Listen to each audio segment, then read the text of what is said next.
This is a video for all the people who do not qualify consistently for the Solo Victory Cup finals. Right here in my first week, when I came back to Fortnite competitive, I got 76 points. That's because I was just trash at the game. And then I started grinding and I got a lot better. And I grinded some more and I got a lot better. And then I made earnings and then I grinded some more and I got better. And I earned again. So I thought I would just take some time to explain some of the things I did to qualify, because I know a lot of you are struggling. Like, I see most players get below 100 points and it's kind of crazy to me. Let's first talk about some quick things you can do right before the tournament. So leading up to the tournament. First of all, you don't want to do like a 3-hour warm-up. That's what I don't recommend you do. What I did on the days that I earned in the Solo Victory Cups, I played Kovacs and I played some mechanics training at around 2 p.m. That's like 5 hours before the tournament started, okay? And then I stopped playing around 4 p.m. and then I had 3 hours left where I just did nothing. I kind of just chilled. Because if you do a 3-hour warm-up right before your tournament, or you play scrims or you play ranked, that kind of stuff, you use up your mental energy and your focus. And your focus just goes down in a line like this. It just goes down and down and down until you have no focus left. That's how focus really works. And if you stop your focus, so you warm up for a while and you play Kovacs, you play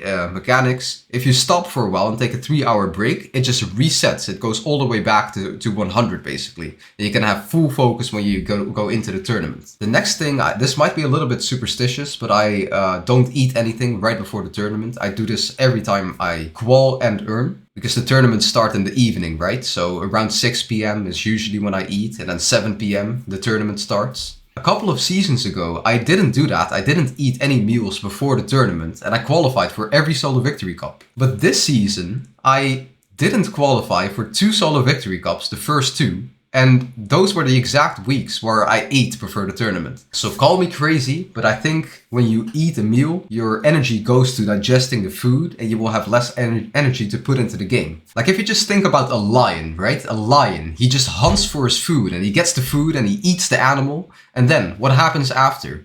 He just lies around like this, being lethargic like this. I just ate, I'm so full. That's kind of what you do when you eat before a tournament. You're full, you're not really, hungry for the results, hungry for the hunt. And you don't have that same level of drive, that's what I believe. So be hungry, stay hungry. People say, okay, yeah, you need to get a good night's sleep before the tournament. But you know what I say? Just sleep well every single night. You don't need so much discipline to just set an alarm, go to bed at the same time and wake up at the same time. Like, if you need discipline for that, bro, you gotta fix your life. The next tip I have for you is to always keep a bottle of water next to you, within arm reach. So you want to feel refreshed all of the time. Never stay dehydrated. You gotta hydrate. Drink. It doesn't take a lot of time and the benefits are amazing. And one last thing, and this is super important. What you don't want to do is try to reach a result that is out of your league. Because if you try to get something which is out of your league, out of your reach, you will start to feel very nervous and doubt yourself and think, oh no, can I get it? Can I not get it? You will feel like you're so desperate for the result and you're not gonna play well. So if you're not at the point where you're consistently qualifying, then you're probably watching this video and you really want to qualify. But that's not the way you go about this. What you should do is you should train and grind so hard that you become so good that qualifying doesn't even feel like a good accomplishment. Like, of course you qualify, that's the kind of thing. Like, you don't worry about, oh, do I qual or not? It's like, my skill level is probably high enough, so I will probably qualify. So you need to focus on your skill level, man. You need to focus on your skills. Skills.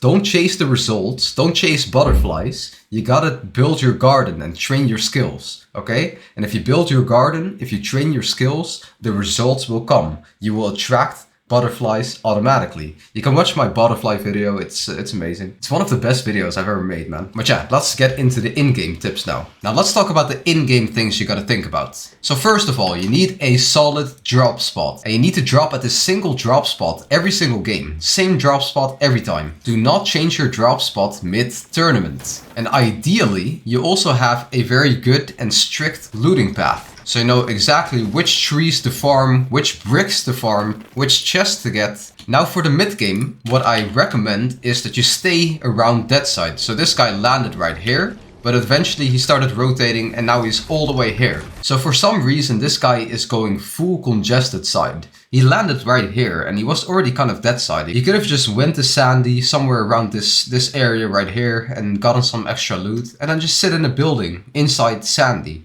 What I often do is I sit in this building right here, main building. Probably this guy is sitting there as well. Yeah, like this guy, you see, he gets like a top, I don't know, top 5 or something. Oh wait, that is me. Bro, that's crazy. That is actually crazy though. I didn't even know. Yeah, so I'm playing it very well right here. So I'm at that side right here. You know, it's not that stacked. There's like 30 players in the game. But I'm winning this game. You know, I'm getting a top 5, clutching all the placement points. Because I'm just sitting in a building. That's it. That's all you gotta do for the mid game. It is not that complicated. If you are dying in the mid game, it's probably because you are fighting. You're at this position right here. You're full congested side. Look, I'll show you this guy's gameplay.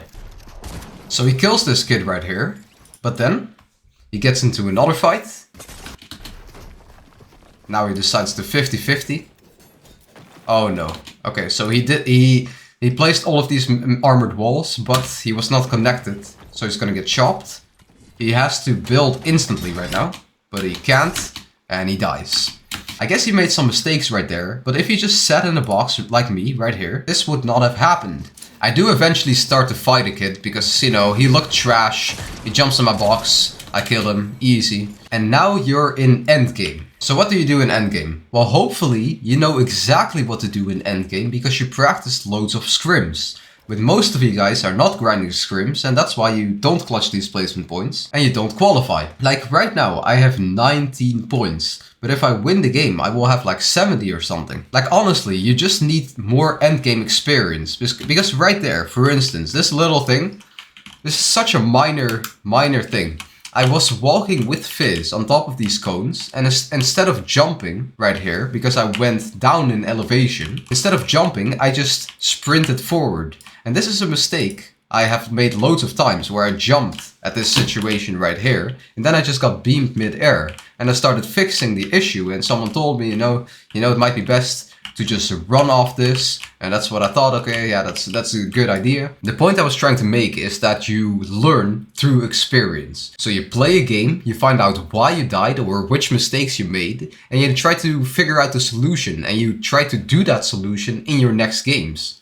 Sometimes the solution is quite hard to do and then you have to practice it over and over again until it becomes easy or until it becomes a habit, because sometimes people do left hand peeks, for instance. They have the habit of doing a wide edit, an open edit, and then they have to get rid of the habit and it can be quite hard to get rid of a habit. But if you focus on it and you actually practice, then you will become better. That's how you do it. That's how you improve. Like qualifying for the solo victory cups is really not that complicated. You just need to have like a solid early game strat, then sit in a building or a bush in mid game, and in end game you gotta rely on your end game skills. If you don't have end game skills, you gotta train them. Like sometimes people make it seem like it's so complicated, but it's not. If you're just half decent at the game, you will qualify, honestly. And if you're not half decent at the game, then you gotta grind. You gotta hop on the grind. That's what you gotta do. If you really want to go pro in this game, you gotta grind. Look. Right there, it says grind, grind, grind.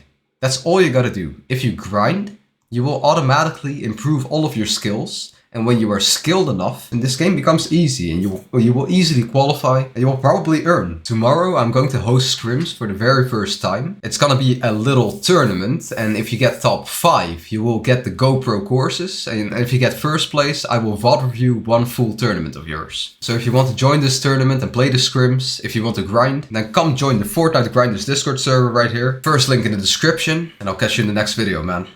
Peace. No, wait. Peace. Peace.